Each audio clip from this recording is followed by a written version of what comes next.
দিল্লি না ঢাকা, করাচি না ঢাকা, উত্তর একটাই, ঢাকা।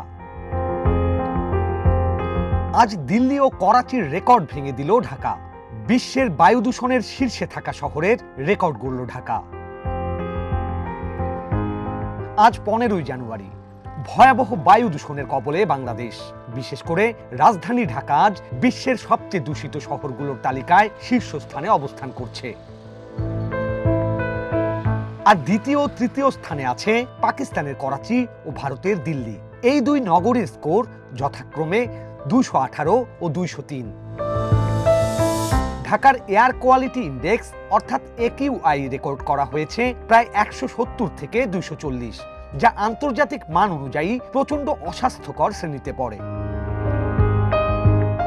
এই মাত্রার দূষিত বাতাসে সবচেয়ে বেশি ঝুঁকিতে রয়েছে শিশু, বয়স্ক মানুষ, শ্বাসকষ্ট ও হৃদরোগে আক্রান্তরা।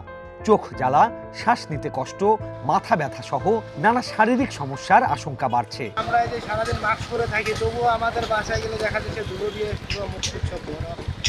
তো তারপরেও মনে করেন বাচ্চাদের তো আরো নানান ধরনের সমস্যা। পরিবেশবিদদের মতে ইটভাটা, পুরনো যানবাহনের ধোঁয়া, রাস্তার ধুলাবালি এবং নির্মাণ কাজ সব মিলিয়েই রাজধানীর বাতাস ক্রমশই বসবাসের অযোগ্য হয়ে উঠছে। বিশেষজ্ঞরা পরামর্শ দিচ্ছেন অপ্রয়োজনে বাইরে বের না হওয়া, N95 বা মানসম্মত মাস্ক ব্যবহার করা এবং শিশুদের বাড়ির ভেতরেই রাখার।